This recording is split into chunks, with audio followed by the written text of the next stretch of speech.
네, 구독자 시청자 여러분, 오늘 또 화요일입니다. 오늘 또 준비한 이야기들 한번 해보겠습니다.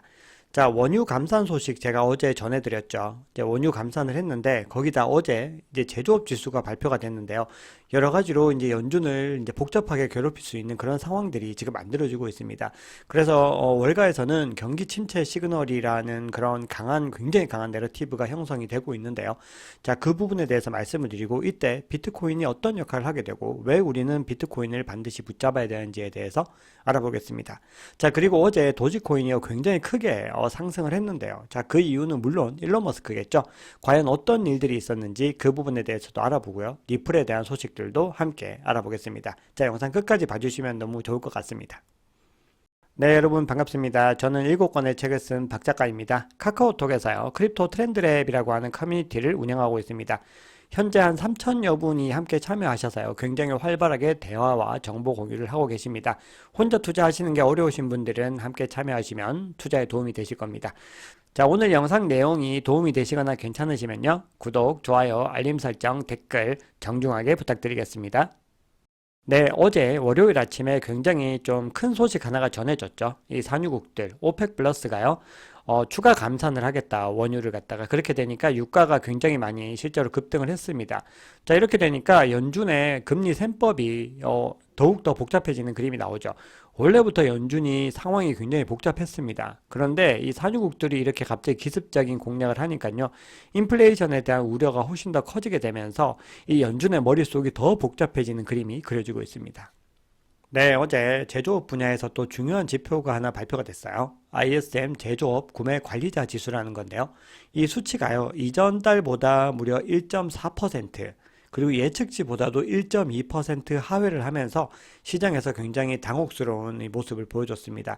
자, 이거는요, 지금 제조업이 어떤 정도의 수준인지를 측정하는 거기 때문에 경기 침체에 대한 시그널과도 굉장히 맞닿아 있거든요. 근데 이게 지금 보시면 굉장히 낮아요. 지금 이때 이후로요, 최저치를 기록을 하고 있어요. 그래서 꾸준히 계속 지금 하락을 하고 있다는 거는 지금 연준이 계속해서 인플레이션에 집중하고 있는데 지금 경기 침체도 굉장히 바짝 다가왔다라는 그런 신호가 되면서 어떻게 지금 향후 금리를 대처를 해야 될지에 대해서 고민이 커진 겁니다. 네, 미국 주식시장은 혼조세로 마감을 했습니다. 보시면은 다우는 뭐 0.98% 상승을 했는데 지금 인플레이션 여파가 가장 좀 치명적으로 다가올 수 있는 나스닥. 왜냐하면 이 나스닥은 미래에 대한 기대치를 반영하고 있고, 그리고 대출을 굉장히 많이 받아서 어떤 미래 신산업에 투자를 하는 그런 회사들이 많거든요. 그래서 기술주들이 많죠. 그래서 인플레이션 우려에 굉장히 민감하게 반응을 하면서 하락을 했고요. S&P도 0.37% 상승하면서 마감을 했습니다. 개별 주식으로 보시면은 이 원유 가격 상승, 그러니까 에너지 섹터에는 좀 유리한 부분들이 있죠. 그래서 에너지 섹터가 간만에 굉장히 상승을 했고요. 이 테슬라 같은 경우는 6.12% 가장 크게 하락을 했습니다. 왜냐하면 자동차 가격을 좀 다운을 했는데 예상치보다 좀 판매량이 좀 소폭 하회를 하는 그런 모습을 보여줬거든요. 전반적으로는 시장 상황이 좋지 않았다고 보는 게 정확할 것 같습니다. 네, 브렌트유 같은 경우는 이 감산 소식에 6.27% 상승을 했고요. 경기 침체 시그널이 오게 되면요, 안전자산인 채권에 대한 어떤 선호들이 커지거든요. 그래서 지금 하락을 했고요. 금리가 채권 가격은 상승을 하는 그런 모습을 보여줬습니다. 네, 미국의 달러 인덱스도 꾸준히 하락을 하고 있었는데요. 자, 이 소식이 전해지면서 또 큰 장대 음봉이 나왔습니다. 네, 이 시장에서는요, 이 원유 감산 부분에 더 포커싱을 하고 있는 것 같아요. 그래서 향후에 인플레이션이 더 살아날 수 있다라는 우려감들이 더 큰 것 같고요. 그래서 지금 보시면은, 다음번 FOMC 미팅에서는, 0.25% 금리를 상승해야 된다는 의견이 54.8%로 더 많습니다. 자, 이런 상황에서 가상자산 시장은 어떻게 흘러갈 것인가? 자, 그 부분을 좀 얘기를 해보겠습니다. 자, 오늘 상황이 상황이니만큼, 자, 거시경제에 대한 이야기들이 좀 많았습니다. 네, 비트코인 차트 보겠습니다. 자, 비트코인은요, 여전히 28K 부근에서 굉장히 오르락 내리락 하면서 치열한 접전을 벌이고 있고요. 자, 이 향방에 대해서는 제가 이제 오늘 안에 별도의 컨텐츠를 통해서 어느 방향으로 흘러가게 될 것인지에 대한 분석들과 그리고 지금 이 시장이요, 지금 어떻게 흘러가고 있는지에 대해서 우리가 좀 객관적인 데이터를 가지고 확인해 볼 필요가 있거든요. 자, 그게 바로 이제 온체인 데이터인데요. 자, 그 부분에 대해서 다 정리를 해가지고 이따가 오후나 저녁에 올려드릴 테니까요. 여러분 영상 꼭 확인하시면 좋을 것 같고요. 자, 보시면 근데 이제 가격이 계속해서 지금 횡보를 하고 있는데 지금 RSI 상에서는 하락 다이버전스가 지금 발생을 한 부분들에 대해서 지금 이야기를 언급하시는 분들도 좀 나오고 있어요. 그러니까 이 지점에서요, 어느 지점까지 더 소폭 하락을 해서 지지를 받고 반등을 할지 아니면 이 저항선을 뚫고 올라갈지에 대해서는 당연히 의견이 나눠질 수밖에 없는 거예요. 근데 이거를 갖다가요, 중기 장기적으로 봤을 때는 상승한다라는 그 부분들에 더 포커싱을 둬야 된다고 늘 말씀을 드렸습니다. 자, 그래서 그 기술적인 분석은 별도 영상으로 한번 확인을 해 보시고요. 네, 어제 비트코인 같은 경우는 소폭 하락을 했고요. 나머지 이제 코인들도 소폭 하락을 했습니다. 특히 리플은 많이 올랐기 때문에 또 상승분이 컸고요. 근데 어제 주인공은 도지코인이었죠. 거의 20% 가까이 지금 상승을 했습니다. 자, 그리고 이더리움도 이번 4월에 이제 업데이트가 예정되어 있는데 그 기대감 때문인지 소폭 상승하는 그림을 보여줬습니다. 네, 비트코인 도미넌스는 어제 도지코인이 급등을 하면서요, 좀 소폭 하락을 했는데 여전히 47.5 부근에서 유지를 하면서 횡보를 하고 있습니다. 네, CVD 지표 보시면요, 현재 뭐 특정한 가격대 매수벽이나 매도벽이 강하게 형성되어 있진 않고요. 자, 고래들 움직임을 한번 보시면은, 자, 가장 큰 고래 같은 경우는 이때 굉장히 폭발적으로 많이 이제 매집을 해서 일정 부분 매도를 하고 지금 현재는 홀딩을 하고 있는 그런 상태들이고요. 자, 나머지 고래들 한번 보시면 두 번째 큰 이제 보라색 고래 같은 경우는요, 자, 이때부터 계속 이렇게 매도를 하는 그림이었어요. 그리고 나서 요때 잠깐 이제 매입을 했는데 그리고 다시 매도세로 전환을 하는 모습들을 보이고 있고요. 자, 세 번째로 큰 고래인 이 빨간색 고래의 경우는요, 이번 어떤 상승장에서 좀 중요한 역할들을 했는데요. 굉장히 많은 양을 이제 매집을 했고요. 그리고 여기서 일정 부분 매도를 하고 여전히 다시 상승세로 여전히 이제 매집을 하는 그런 스탠스로 가고 있고요. 자, 그리고 이 녹색 고래 같은 경우는 계속해서 지금 매도를 하고 있는 그림입니다. 그리고 개인 투자자들도 계속해서 지금 매도를 하는 그런 움직임들을 보여주고 있죠. 이제 투자자들의 움직임이 저마다 다르다는 건요, 이 시장 상황 자체가 좀 복잡하다는 거고요. 여러 가지 셈법들이 지금 작용을 하고 있다는 겁니다. 그래서 28K 부분에서 어떻게 움직일지에 대한 부분들을 모두 다 지금 예의주시를 하면서 굉장히 치열하게 서로 매수와 매도가 공방을 벌이고 있다. 이렇게 해석을 할 수가 있고요. 네, 어제 시장의 주인공은 도지코인이었습니다. 자, 도지코인이 갑자기 급등을 했는데요. 그 이유는 물론 일론 머스크 때문입니다. 현재 도지코인이요, 일론 머스크가 계속 가격을 조작한다 뭐 이런 얘기를 하시는 분들도 계시는데, 그런데 사실은 이 도지코인은요, 화폐 역할을 하는 거기 때문에, 자, 생각을 해보면 이 달러가 기축통화가 된 거는 전 세계에서 가장 많이 결제해서 활용되기 때문이죠. 그리고 외환 보유액 상에서도 가장 많기 때문이에요. 그 이야기는 가장 전 세계에서 많이 사용되는 화폐라는 의미거든요. 도지코인도 마찬가지입니다. 이 블록체인 상에서 어떤 특정한 용도로 가장 많이 활용이 돼야 되는데 그걸 좌지우지할 인물이 바로 일론 머스크라는 거거든요. 자, 어제는요, 일론 머스크가 이 트위터의 이 신분증의 사진이 지금 도지코인으로 바뀌어 있는, 자, 이런 그림을 보여줬습니다. 그러니까 트위터와 도지코인이 엄청나게 연결될 수 있다라는 그 어떤 시그널들을 준 거고요. 어제 잠시 일시적이었지만 지금은 다시 바뀌었는데요. 도지코인이 이 세 자리를 차지하고 있었습니다. 트위터 홈페이지에서. 그래서 사람들의 기대감이 그 어느 때보다 늘어난 거겠죠. 그래서 도지코인 가격이 뭐 근래 보기 드물게 지금 폭등을 했어요. 거의 이 수준까지 폭등을 해버렸습니다. 자, 그런데 늘 말씀드리지만 이런 폭등한 코인에는 조심스럽게 접근을 해야 되고 관망을 하는 게 답이고요. 지금 여기서 올라탄다고 하는 거는 사실 좀 위험한 부분들이 있어요. 왜냐하면 도지코인은 또 어떤 상황에 대해서 어떻게 하락을 할지가 또 알 수 없는 부분들이 있거든요. 자, 그래서 결국 우리가 중요한 건요, 저는 개인적으로는 도지코인에 대해서 계속해서 트위터의 연결고리를 가지고 갈 것이다라고 생각을 하지만 거기에 대한 믿음이 없으신 분들은요, 이 도지코인을 투자하시는 건 좀 제한이 있습니다. 자, 아무튼 어제는요, 굉장히 엄청난 거래량이 나왔고 굉장히 큰 상승을 했다는 거, 그리고 도지코인의 사용성이 계속해서 늘어나게 될 어떤 시그널들이 나오고 있다는 부분들, 자, 그 부분을 염두에 두시고요. 절대 도지코인에 대한 매수 매도 추천이 아니라는 거 강조를 드리겠습니다. 리플 같은 경우도요, 특정한 인물들에 의해서 지금 현재 가격이 좀 많이 움직이고 있는데 이 두 명의 변호사들이에요. 제레미 호건 변호사가요, 본인이 암호화폐 보유량의 75%가 XRP고 나머지 25%가 비트코인이다라고 주장을 했습니다. 자, 그리고 더 적극적으로 발언을 하고 있는 이 존 디튼 같은 경우는요, XRP는 바퀴벌레다, 핵전쟁에도 죽지 않을 거다라고 얘기를 하면서 XRP가 소송에서 패하건 말건 어떤 상황에서도 XRP는 계속해서 이어질 거다라는 부분들을 강조를 했고요. XRP만큼 탄력적인 암호화폐는 존재하지 않는다라고 강조를 했습니다. 네, 존 디튼 변호사가요, 리플 소송의 시나리오에 대해서 언급을 했는데요. 자, 그 부분에 대해서 아직 못 보신 분들을 위해서 제가 간단하게 정리를 해드릴게요. 총 5가지 시나리오를 얘기를 했고요. 최상의 결론은 리플이 승리를 하고요. 당연히 승리를 하고 법원이 SEC를 질책하는 것이 베스트라고 얘기를 했습니다. 자, 두 번째로 좋은 결론은요. 리플이 초기에는 이 XRP를 투자 계약 증권 형태로 제공을 했지만 XRP 자체는 증권이 아니고 무엇보다 2차 판매로 이루어진 부분부터는 증권 판매가 아니다라고 얘기를 해주는 거예요. 근데 리플 같은 경우는 2차 판매로 이루어진 물량이 훨씬 많기 때문에 그렇게 됐을 때 리플에게는 큰 문제가 되지 않는다라는 거거든요. 자, 세 번째는요. 이 재판부가 약식 판결 신청을 모두 기각하는 거예요. 판사가 여기에 대해서 굉장히 부담을 느껴서 이걸 기각하고 정식 재판으로 넘어가게 됐을 때 배심원의 판단을 받게 되는 게 또 좋은 시나리오라고 얘기를 합니다.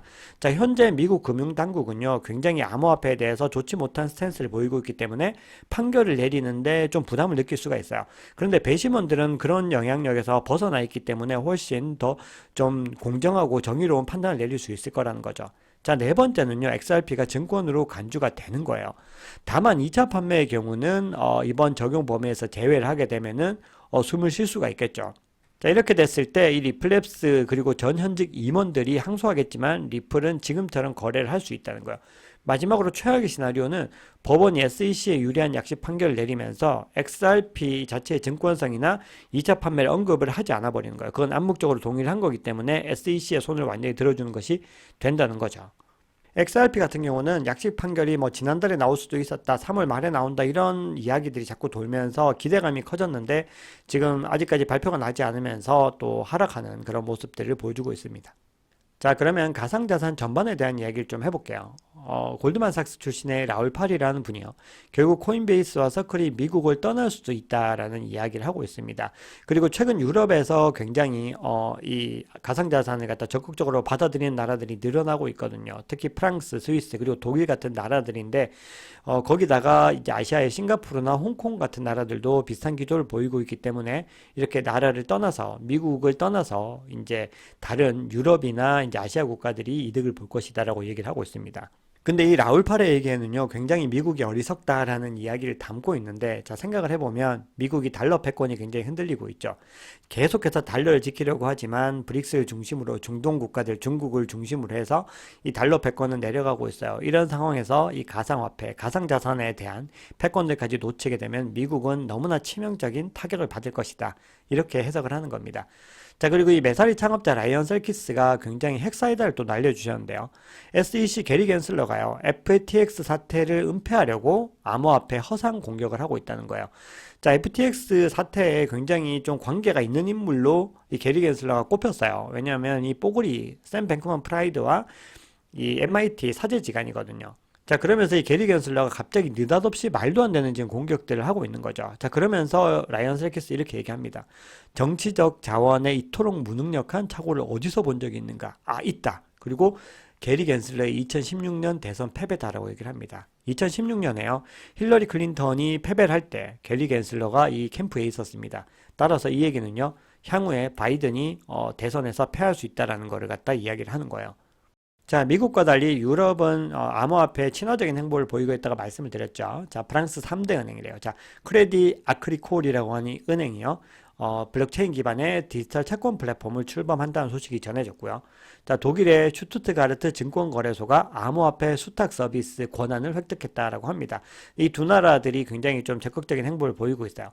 자, 그런데 영국 같은 경우는 조금 애매한 것 같아요. 이 서클의 유럽 정책 책임자가요, 영국 은행들이 암호화폐 개인 투자자에 대한 서비스들도 거부하면서 소비자 보호를 무시하고 있다. 자, 이런 발언을 했습니다. 자, 지금 현재 인플레이션에 대한 우려감들이 다시 살아나고 있어요. 은행발 위기가 지금 현재 조금 잠잠해졌지만 여전히 그런 리스크는 남아있는 상태고요. 거기다 제조업 지수, 굉장히 경기 침체 시그널들이 나오고 있죠. 자, 이런 상황에서요, 이 상황을 가장 잘 해칭해 줄 수 있는 자산, 가장 다양한 역할들을 할 수 있는 자산이 무엇인지 생각해 보면은 결국은 비트코인이라는 생각을 더 강하게 하게 되거든요. 자, 보시면은 코인베이스 리서치가 공식적으로 이런 보고서를 내놓습니다. 비트코인 은행 스트레스의 해지 수단을 제공했다. 결국은 이 시스템 이슈로 비트코인이 실제 퍼포먼스를 능가하는 가격 회복력을 보여줬는데요. 향후에도 여러 가지 이런 경제적인 리스크들이 일어나게 됐을 때 가장 중요한 헤징 수단은 비트코인이 될 가능성이 있다는 거예요. 자, 유명한 매크로 전략 투자자예요. 린 엘든이라는 분은요, 한 인터뷰를 통해서 이 글로벌 중앙은행들 그리고 국부 펀드가 비트코인을 연구하지 않으면 미친 짓이다라고 강조를 했습니다. 결국은요, 이 암호화폐는 궁극적으로 전 세계와 관계가 있고 연결이 될 거라는 거예요. 그렇기 때문에 여러 국가가 암호화폐를 공식적으로 향후에는 도입을 할 수밖에 없다는 그런 이야기를 하고 있습니다. 자, 실제로 이 부분은요, 제가 늘 강조하는 비트코인의 채택에 대한 부분들, 어둠션에 대한 부분들이에요. 결국은 여러 국가에서 그리고 여러 기관 투자자들이 비트코인을 계속해서 도입하게 될 것이고, 그렇게 될 때 비트코인의 가치는 상승하게 된다라는 부분과 일맥상통하는 부분입니다. 네, 이런 상황에서요, 창펑자오가 인터폴 적색 수배가 됐다라는 루머가 막 떴어요. 이 적색 수배는 가장 악질 범죄자들에게 내려주는 거거든요. 이런 루머들이 뜨니까 바이낸스 측에서는 전혀 사실무근이라고 얘기를 하고 있어요. 결국 시장이 이렇게 흘러가게 되면요, 각종 퍼드 뉴스를 통해서 또 가격을 낮추는 작업들이 일어나게 돼요. 자, 이런 퍼드 뉴스들이 나온다고 하는 이유는 뭘까요? 바로 이 가격을 하락시켜서 그 물량을 기관 투자자들이 계속해서 매집을 하기 위한 거겠죠. 그렇기 때문에 우리는요, 이 시장에 도는 여러 가지 소문을요, 그냥 무비판적으로 수용을 하시면 안 되고요. 철저하게 의심을 하시면서 판단을 하셔야 됩니다. 네, 마지막으로 거시경제 이야기로 마무리를 하겠습니다. 이 JP모건이요, 강세장은 이제 끝났고 주식 비중을 축소하라고 공식적으로 권고를 하고 있어요. 자, 우리의 견해는 올해 남은 기간에 주식이 약세를 보인다는 것이다. 자, 이렇게 얘기를 하고 있어요. 자, 그 이유가 뭐냐면요. 시장이 현재 가지고 있는 희망은 연착륙, 기업 실적, 노동시장, 신용시장의 선방 같은 거거든요. 그리고 동시에 인플레이션이 빠른 속도로 떨어지는 것이라는 거죠. 그런데 지금 상황에서는 이런 전망이 맞아떨어지기에는 굉장히 현실적인 지표들이 좋지 못하게 나오고 있다는 거예요. 그런데 이게 월가의 유명한 인사들이 거의 비슷한 얘기를 계속하고 있어요. 자, 미국의 채권왕, 제프리 건들락이라고 하는 분도 비슷한 얘기를 했고요. 그리고 세계 1위 자산운용사인 블랙락, 그리고 로젠버그 리서치에서도 경기 침체 가능성을 계속해서 언급을 합니다. 그리고 월가 낙관론자라고 되어 있는 분이 제레미 시겔 교수님이거든요. 이분이 굉장히, 이분 책도 굉장히 좀 유명하신데요. 이 시장을 굉장히 낙관적으로 지금까지 전망을 해왔는데, 이번에는 여러 가지 어떤 데이터들을 통해서 경제가 침체 국면으로 가는 게 그럴 위험이 커졌다라고 강조를 하고 있어요.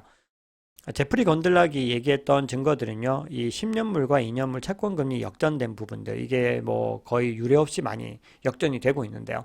그리고 이 부분에서 이제 상승으로 치고 올라가는 이 시그널 자체가 굉장히 좋지 못하다라고 강조를 하고 있어요. 어쨌든 장기 국채 금리와 단기 국채 금리가 역전이 된다는 거는 굉장히 좋지 못한 시그널이 맞죠.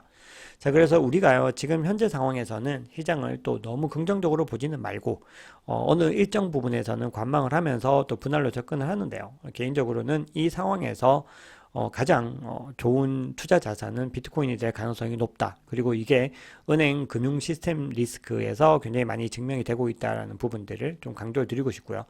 자, 시장의 변동 상황에 대해서는 계속해서 지켜보겠습니다. 네, 오늘 준비한 이야기는 여기까지입니다. 내용이 도움이 되셨다면 구독, 좋아요, 알림 설정, 댓글 부탁드리겠습니다. 지금까지 박 작가였습니다.